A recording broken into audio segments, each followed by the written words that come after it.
ఇప్పుడు మనకి టైం ఉంది. లాంగ్ టర్మ్ అన్నా పర్లేదు. కానీ నాకు ఒక్కసారి నేను మార్కెటింగ్ బడ్జెట్ స్టాప్ చేస్తే గనక రిజల్ట్ రావడం స్టాప్ అవ్వకూడదు.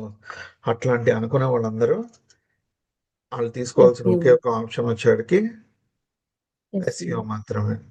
సో ఎస్ఈఓలో వచ్చేటికి ఏంటంటే ఫస్ట్ ఎస్ఈఓ ఎలా వర్క్ అవుతుంది, ఓకే, ఒక యెస్ సెర్చ్ సార్. ఇంజిన్ అనేది ఎలా వర్క్ అవుతుంది అనేది క్లియర్ గా తెలియాలన్నమాట.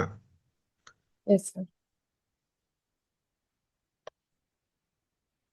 సో ఫస్ట్ ఏదైనా వెబ్సైట్ ఒక గూగుల్లో వచ్చేటికి ఏంటంటే ఒక ఈ విధంగా క్రాల్ అవుతుందన్నమాట. క్రాల్ అవడం అంటే ఏంటంటే మన వెబ్సైట్ వచ్చేటికి ఏదైనా ఒక డిఫాల్ట్ వెబ్సైట్ తీసుకున్నాం అనుకోండి. Yes sir. ఒక వెబ్సైట్ ఉందనుకోండి. ఇది ఉందా, ఇది ఒక వెబ్సైట్. ఇది దీన్ని రైట్ క్లిక్ చేసి ఇక్కడ వ్యూ పేజ్ సోర్స్ అని కొడితే కనుక ఇదంతా యాక్చువల్ గా బిహైండ్ ద సీన్ లాంటిది అనమాట. Okay, okay. ఇది యెస్ కోడ్ సార్. అనమాట. ఒక ప్రతి వెబ్సైట్ బ్యాక్ సైడ్ లో ఇలా కోడ్ ఉంటుంది. యాహ్! ఇప్పుడు గూగుల్ వచ్చాడికి ఏం చేస్తుందంటే ఈ కోడ్ రీచ్ చేయడం స్టార్ట్ చేస్తుంది. ఈ ఓకే. కోడ్ చేసే ప్రాసెస్ ని క్రాలింగ్ అని పిలుస్తాం అన్నమాట. Like collecting the data. So దాంట్లో ఏముంది ఇన్ఫర్మేషన్ అది అంతా హ్మ్. రీడ్ చేసిన తర్వాత అదేం చేస్తుందంటే మన యొక్క మేజర్ గా మనం ఏ కీవర్డ్ లేదంటే కనుక ఏ టర్మ్స్ సెర్చ్ చేస్తే కనుక మన డేటా చూపించాలి కస్టమర్ కి అనేది గూగుల్ డిసైడ్ చేస్తుంది. డిసైడ్ చేసి అది ఆటోమేటిక్ గా ఒక ఇండెక్సింగ్ అనేది పెట్టుతుంది అనమాట. మన టెక్స్ట్ బుక్ లో ఓకే. హ్మ్. ఇండెక్స్ అనేది ఉంటుంది కదా మ్యామ్. యెస్ సార్ ఉంటుంది. ఇండెక్స్ లేకపోతే మనకు ఈజీ అవుతుందా పేజ్ ఫైండ్ అవుట్ చేయడానికి? ఓహో! హ్మ్. సో గూగుల్ కూడా అదే ఇండెక్సింగ్ ప్రాసెస్ అనేది ఫాలో అవుతుంది. దానివల్ల ఏ కీవర్డ్ కి ఎవరెవరు అయితే కనుక డిస్ప్లే అవ్వాలనేది దానికి ఆల్రెడీ తెలుసు. ఓకే. సో ఆ ఇండెక్సింగ్ ప్లస్ దాని తర్వాత వచ్చేటికి ఎవరు ఫస్ట్ పొజిషన్, ఎవరు సెకండ్ పొజిషన్, ఎవరు థర్డ్ పొజిషన్ అనేది ఆటోమేటిక్ గా గూగుల్ అనేది వాటికి పొజిషన్ ర్యాంక్ అనేది ఇస్తుంది అన్నమాట. Okay sir. మళ్ళీ ఇంకోసారి చెప్తాను చూడండి. ఫస్ట్ గూగుల్ వచ్చేటికి మన వెబ్సైట్ లో ఉన్న కోడ్ అందరిని చదువుకుంటుంది. Yes sir. చదువుకున్న తర్వాత మనలాంటి ఒక 100 మంది ఉంటారు కదా బయట మార్కెట్ లో. ఈ వంద హ్మ్. యెస్. మందిలో ఎవరి యొక్క డేటా ఆర్ కంటెంట్ వచ్చేటికి ఒక యూనిక్ అనేది చూస్ చేసుకుంటుంది. ఆ చూస్ ఓకే. చేసుకోవడం అనేది ఎలా చూస్ చేసుకుంటుంది అంటే గూగుల్లో గూగుల్ యొక్క algorithm లో ఓకే. ఫ్యాక్టర్స్ చెక్ చేస్తుంది. 200 ఫ్యాక్టర్స్ అనేది ఉంటాయి అన్నమాట. Yes sir. ఇక్కడ చూస్తే కనుక ఇవి ఫ్యాక్టర్స్. ఓకే, 200 ఫ్యాక్టర్స్ ఉంటాయి. First okay. ఫ్యాక్టర్ వచ్చేటికి ఏంటంటే డొమైన్ ఏజ్.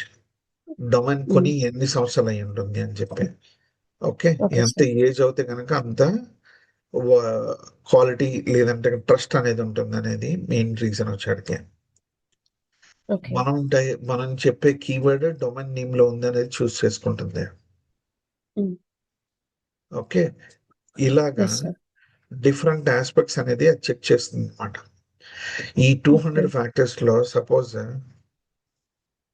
ఒక ఎక్సెల్ చూపిస్తాను మీకు.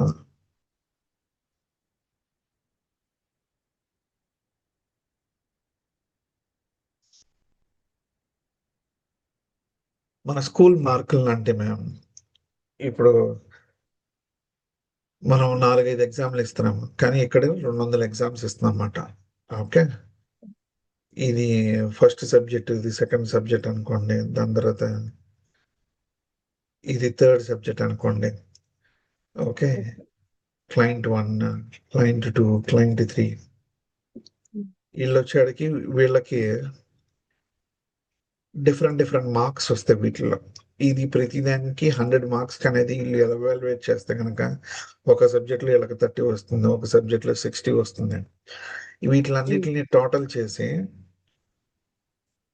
ఒక నెంబర్ ఉంటుంది కదా మ్యామ్. Yes sir. ఈ నెంబర్ బట్టి వీళ్ళకి ఎవరు ఫస్ట్ వస్తారు, ఎవరు సెకండ్ వస్తారని డిసైడ్ అవుతుందన్నమాట. అవును. సో దీన్ని వచ్చేటికి ర్యాంకింగ్ అంటన్నమాట. Got it sir. అర్థమైంది కదా? ఎస్ సార్, అర్థమైంది. సో మనము రాసిన ఏదైనా కంటెంట్ కానీ ఏదైనా ఉంటే కనుక అదే కంటెంట్ కానీ లేదంటే మనం సెర్చ్ చేస్తున్న వాటిలను కూడా 200 ఫ్యాక్టర్స్ని చెక్ చేసి అందులో ఏది యూనిక్గా ఉండే దాన్ని పట్టించి మనకి ఎస్ఈఆర్పిలో చూపిస్తుంది. ఇప్పుడు వీళ్ళకి ఫస్ట్ పొజిషన్ వచ్చింది, వీళ్ళు సెకండ్ పొజిషన్ వచ్చింది, వీళ్ళు థర్డ్ పొజిషన్ వచ్చింది. ఇదే ఎస్ ర్యాంక్ సార్. అంటారన్నమాట. Okay okay. సో ఈ ర్యాంకింగ్ అనేది యాజ్ సింపుల్ యాజ్ దిస్ మాట.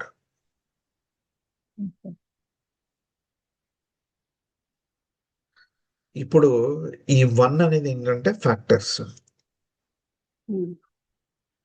ఫ్యాక్టర్స్ వచ్చేటికి ఫస్ట్ 1 ఫ్యాక్టర్ వచ్చేటికి మనం ఏమనుకుందాం, సపోజ్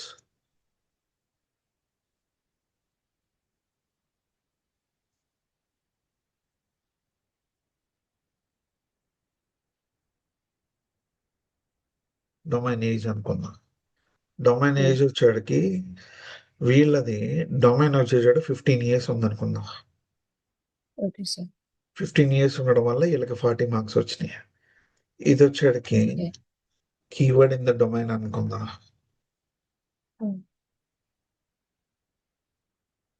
ఈ ఫ్యాక్టర్ లో వచ్చేటికి 70 ఉంది. మనం వాడుకున్న కీవర్డ్, సెర్చ్ చేసిన కీవర్డ్ వచ్చేటికి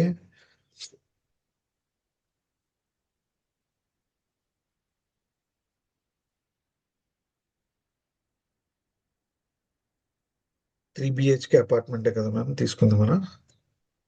ఎస్ సార్. ఇప్పుడు 3 బిహెచ్కే అపార్ట్మెంట్ ఫర్ సేల్ అనేది తీసుకున్నాం అనుకోండి సపోజ్.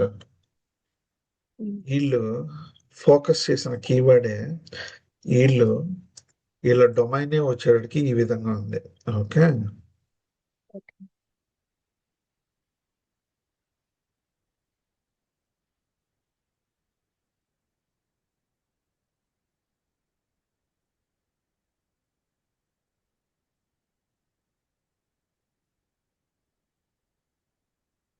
ఇలా ఉందనుకోండి. సో వీళ్ళకి ఎక్కువ మార్కులు వస్తాయా లేదా? డొమైన్ లో పార్ట్ ఆఫ్ కీవర్డ్ ఉంది కదా. సార్. సో ఇలాగ ఎన్ని ఫ్యాక్టర్స్ అనేది వీళ్ళు సూటబుల్ ఆఫ్ వెబ్సైట్ ని క్రియేట్ చేయగలుగుతారో దాన్ని బట్టి ర్యాంకింగ్ అనేది ఇంప్రూవ్ అవడానికి అవకాశం ఉంటుంది. వీళ్ళు ఇప్పుడు 70 ఉన్నారు, వీళ్ళు కూడా ఇంప్రూవ్ అవడానికి ఒక అవకాశం ఉంది. కానీ ఆ ఫ్యాక్టర్స్ అన్నిటిని అది సాల్వ్ చేయాలి. యాక్చువల్గా ఎందుకు చెయ్యాలి అనే ఒక రీజన్ ఉంది కదా మ్యామ్. ఓకే. ఎందుకు వీళ్ళందరూ చెయ్యాలి, ఇవన్నీ చేయకుండా కూడా ఉండొచ్చు కదా అని చెప్పి. ఇప్పుడు మీరు ఒక స్కూల్కి వెళ్ళారు అనుకోండి మ్యామ్, కొత్త స్కూల్కి, వాళ్ళకి ఒక రూల్స్ ఉంటాయి కదా. Yes sir. ఆ రూల్స్ ఫాలో అవ్వకపోతే ఊరుకుంటారు వాళ్ళు. లేదు, మనకి అడ్మిషన్ ఇవ్వరు. సో ఈ రూల్స్ ఫాలో అవడమే మన యొక్క ఫ్యాక్టర్స్ కింద తీసుకోవచ్చు. ఎన్ని రూల్స్ అనేది ఫాలో అవుతే కనుక అంత బాగా సిస్టమ్ తో మనం మింగిల్ అవ్వగలుగుతాం. సో ఆటోమేటిక్ గా వచ్చేవాడికి ఏంటంటే అన్ని రూల్స్ మనం క్లియర్ గా ఫాలో అవుతే కనుక మన పేరెంట్స్ కంప్లైంట్ చేయడానికి ఏమైనా ఉంటుందా? ఏముండదు కదా. లేదు సార్. సో అదే విధంగా గూగుల్ యొక్క rules and regulations A website అయితే ఎక్కువ ఫాలో అవుతుందో ఆ వెబ్సైట్ కి ర్యాంకింగ్ పొజిషన్ అనేది రావడానికి ఒక అవకాశం ఉంటుంది.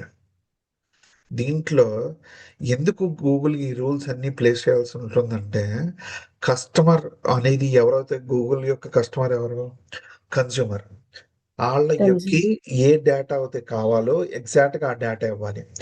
నేను ఆవకాయ ఎలా చేయాలని చెప్పి నేను గూగుల్ అడిగితే అది మాగాయ చూపిస్తే కనుక ఊరుకుంటాం మ్యామ్, ఊరుకోం కదా. కంప్లీట్ గా వెబ్సైట్ ని మనం వదిలేయడం స్టార్ట్ చేస్తాం. ఓకే. సో రిపీటెడ్ కస్టమర్ గూగుల్కి ఎందుకు వెళ్తున్నారంటే వాళ్ళు వెతికే డేటా లేదంటే అడిగే ఒక ప్రశ్నకి కరెక్ట్ గా సమాధానం దొరుకుతుంది కాబట్టి వాళ్ళు గూగుల్ సెర్చ్ కి ఇంకా ఇంకా వెళ్తున్నారన్నమాట. ఓకే. సో ఆ గూగుల్ సెర్చ్ ఇంజిన్ వర్కింగ్ అనేది చాలా చాలా చాలా చాలా ఇంపార్టెంట్ అన్నమాట. ఓకే. ఒక్క ఓకే సెకండ్. సార్.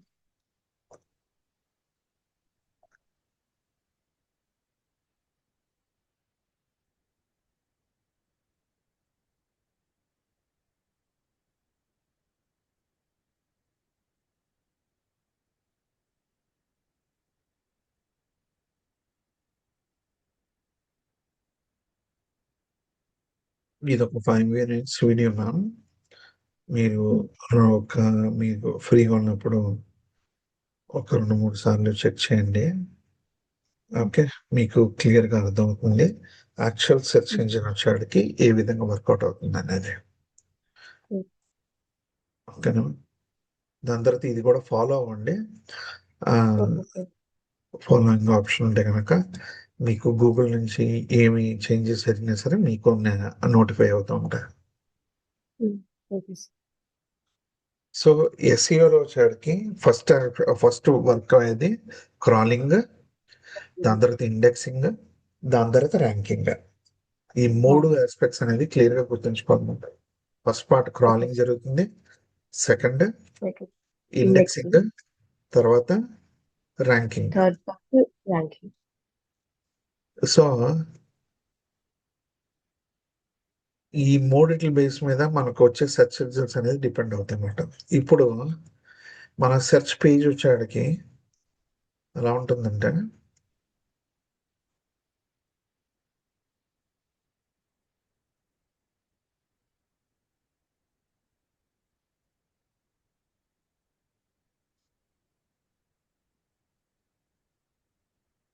ఇవి 1, 2,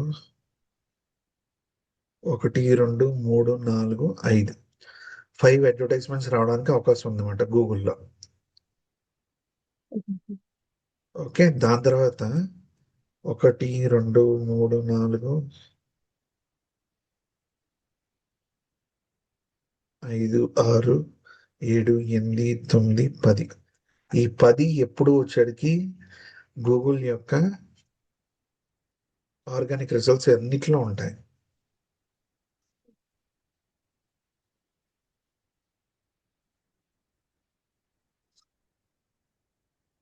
అదే విధంగా మళ్ళీ ఇక్కడ కూడా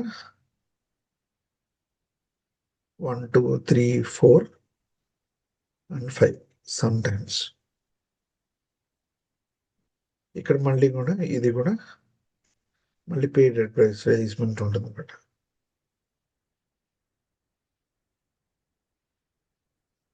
ఇలా ఉంటుంది మ్యామ్ గూగుల్ సెర్చ్ వచ్చేక్కడికి. ఫస్ట్ పెయిడ్ అడ్వర్టైజ్‌మెంట్, తర్వాత ఆర్గానిక్ రిజల్ట్స్, తిరిగి పెయిడ్ అడ్వర్టైజ్‌మెంట్. ఈ విధంగా మన యొక్క సెర్చ్ పేజెస్ ఎప్పుడు ఇలాగే ఫార్మాట్‌లో ఉంటాయి. కొన్నిసార్లు, కొన్నిసార్లు ఏమవుతుందంటే గనక ఇక్కడ వచ్చే డేటా వచ్చే ఒక ఫార్మాట్ వచ్చేటికి మారుతూ ఉంటుందన్నమాట. అదెలా ఉంటుందో చూపిస్తాను మీకు.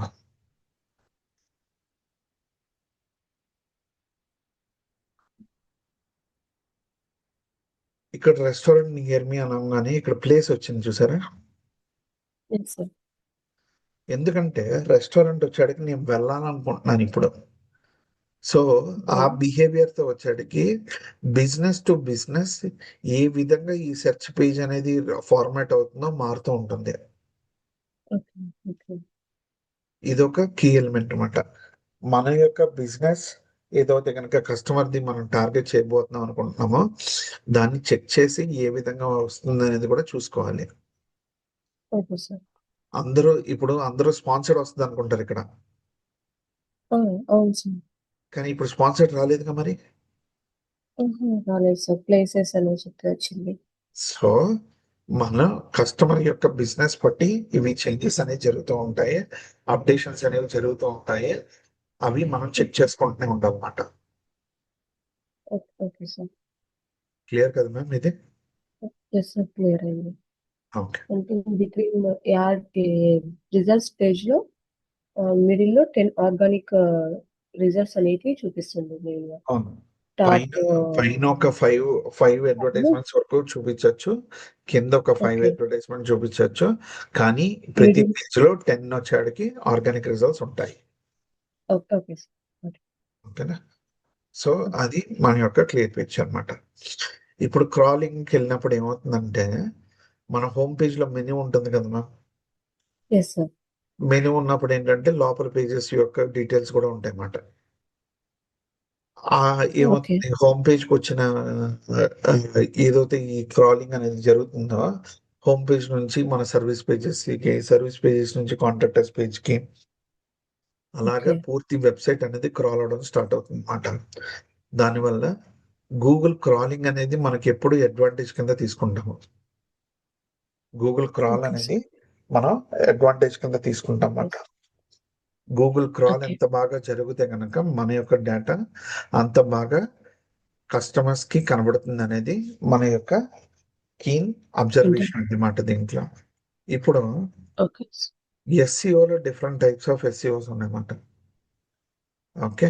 Okay sir. ఎస్సీఓలో ఓకే కూడా సార్. మళ్ళీ సెర్చ్ ఇంజిన్ ఆప్టిమైజేషన్ అనేది ఏంటంటే, మనం ఆర్గానికల్‌గా ఫోకస్ చేసుకుంటూ ఇంప్రూవ్ ఎలా చేయాలనేది చేస్తున్నామంటే, అవి nothing but satisfying the factors of Google అంతే. ఎందుకు గూగుల్ మాత్రమే చెప్తున్నాము, బింగ్ చెప్పట్లేదు, యాహూ చెప్పట్లేదు. వాళ్ళు కూడా సెర్చ్ ఇంజిన్స్ కదా అంటే గనక, లాస్ట్ 6 మంత్స్ ముందల వరకు Google is 85% search oriented. And means search results యొక్క హైయెస్ట్ మార్కెట్ షేర్ ఉన్నది ఎవరితో అంటే కనుక గూగుల్‌తో మాత్రమే ఉందన్నమాట. మిగతా అందరూ దానికన్నా తక్కువే ఉన్నారు.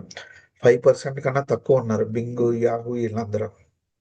ఈ ఓకే. 95% వచ్చేటికి గూగుల్ మాత్రమే వాడుతున్నారన్నమాట వరల్డ్ వైడ్. సో, దానివల్ల ఏమైందంటే, వీళ్ళు కూడా అదే రూల్స్, గూగుల్ ఏ రూల్స్ చెప్తే అదే రూల్స్ కూడా ఆ వీళ్ళు రూల్స్. ఇంప్లిమెంట్ చేస్తున్నారు. అందుకోసం ఓకే. ఏంటంటే, గూగుల్‌ని ఒక స్టాండర్డ్ ప్రాసెస్ కింద తీసుకొని, ఎస్‌సిఓ అని చెప్తే గనక డైరెక్ట్‌గా గూగుల్‌లో నుంచి మనం ఆప్టిమైజేషన్ కింద తీసుకుంటాం అనేది డిఫాల్ట్‌గా మారిపోయింది. లేదంటే okay. Different percentage of shares ఉంటే గనక బింగ్ కోసం ఒక డిఫరెంట్ స్ట్రాటజీ వాడాలి. యాహూ కోసం డిఫరెంట్ ఓకే. స్ట్రాటజీ వాడాలి. గూగుల్ కోసం డిఫరెంట్ స్ట్రాటజీ వాడాలన్నమాట. ఓకే. ఇప్పుడు దీంతో పాటుగా ఈ గూగుల్, బింగ్, యాహూతో పాటుగా ఇప్పుడు ఇంక్లూడ్ అయ్యేవి ఏంటంటే, ఇప్పుడు ఈ ఛానల్స్ వచ్చాయన్నమాట.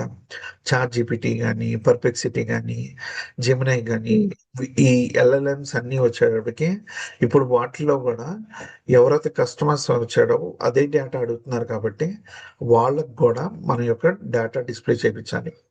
అదే ఏఈఓ అంటామాట. హ్మ్. ఏది sir? AU. AEO. Okay. Okay.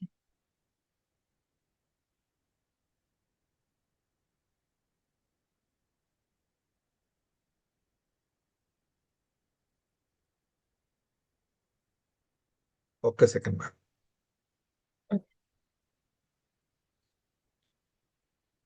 AEO వచ్చేటికి ఏంటంటే ఆన్సర్ ఇంజిన్ ఆప్టిమైజేషన్ అని పిలుస్తామాట. ఆన్సర్ ఇంజిన్ ఆప్టిమైజేషన్ ఇది వచ్చేటికి ఈ ఎస్ మ్యామ్.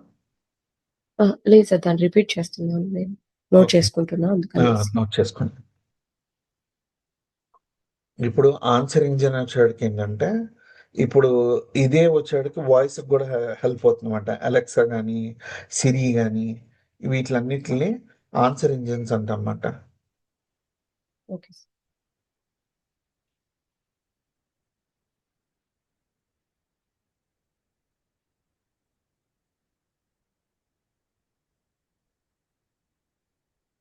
ఇంకోటి ఉంటుంది మ్యామ్. దీన్నొచ్చేటికి జనరేటివ్ ఇంజిన్ ఆప్టిమైజేషన్ అంటామమాట. Okay. GEO. GE. Okay sir. GE generative generative engine engine optimisation. Optimisation. ఇది కూడా మళ్ళీ చాట్ జీపీటీ, జెమినీ, పెర్ప్లెక్సిటీ కిందకి వస్తాయి. అది ఓకే సార్. వచ్చేటికి మేజర్‌గా focusing on Siri, Alexa, Google hmm. ఈ ఇవన్నిట్లి కింద వస్తుందో, ఇదొచ్చేటికి ఏంటంటే చాట్ బాట్స్ కింద వస్తుంది. సారీ, ఎల్ఎల్ఎమ్స్ కింద వస్తాయన్నమాట. సో, ఓకే వాటిలి సార్. కూడా ఆప్టిమైజేషన్ టెక్నిక్స్ అనేవి స్టార్ట్ అవుతున్నాయి ఇప్పుడు. వాటిల మీద కూడా నేను ఓకే. ఎక్స్‌ప్లెయిన్ చేస్తాను మీకు. సో, హ్మ్. ఓకే. బేసిక్ కోర్‌గా వచ్చేటికి ఒక ఎస్‌సిఓ టైప్స్ వచ్చేటికి ఎలా తీసుకుంటే గనక, ఈ ఈ 6 వచ్చేటికి మనం మేజర్ టైప్స్ కింద తీసుకుంటామట. Okay sir. Okay. On page, okay. Image optimisation, local optimisation, video, technical SEO, off page SEO అని చెప్పి తీసుకుంటాం అన్నమాట. Okay sir. Okay. So okay. బేసిక్గా ఈ ఎస్ఈఓలో మేజర్గా ఫస్ట్ మనం ఫోకస్ చేసేది వచ్చేటికి లోకల్ ఎస్ఈఓ తీసుకుంటాం అన్నమాట. Okay sir. ఇప్పుడు సేమ్ మనం ఒక గూగుల్ ఒక పేజ్ని ఎలా ఆప్టిమైజ్ చేస్తామో అదే విధంగా గూగుల్ మై బిజినెస్ కూడా ఆప్టిమైజ్ చేయగలగాలి. ఓకేనా? ఆ! Okay sir. సో దాంట్లో ఈ కీవర్డ్స్ అనేది మేజర్ ఫోకస్. మనం కీవర్డ్ లేకుండా ఏది చేయలేం. సో ఇప్పుడు మీకు ఒక ఎగ్జాంపుల్ చూపిస్తాను. ఎట్ ప్రెసెంట్ కొంచెం గూగుల్ స్ట్రిక్ట్ అయింది. ఇంతకు ముందల వచ్చేకి కొంతవరకు వీటి మీద పెద్ద ఛాన్సెస్ లేదు. Okay sir. ఇది చూడండి. సిరీటా collections, diecast metal cars, toys and gifts అని పెట్టామన్నమాట. ఓకే. So okay sir. ఇదే బిజినెస్ నేమ్ లోపలే కీవర్డ్ కూడా ఇన్సర్ట్ చేసాం మేము. ఓకే. కార్స్ అని గాని, కార్స్ అనేది టాయ్. ఒక ప్రోడక్ట్ కింద యెస్ ఉంటుంది. సార్. ఆ యెస్ కీవర్డ్ సార్. కూడా మేము ఇన్సర్ట్ చేయడం వల్ల ఏమవుతుందంటే ఇది పర్ఫార్మెన్స్ మీరు చూడగలిగితే కనుక ఆటోమేటిక్గా అదే కీవర్డ్ మీద ఎక్కువ మా ఇక్కడికి వచ్చే ట్రాఫిక్ కానీ కస్టమర్ బేస్ కానీ దాని మీద డిపెండ్ అయి ఉంటుంది అన్నమాట. Yes sir. Okay. So model cars, diecast hmm. Cars ఇవన్నీ ఎందుకు ఫోకస్ అవుతున్నాయి అంటే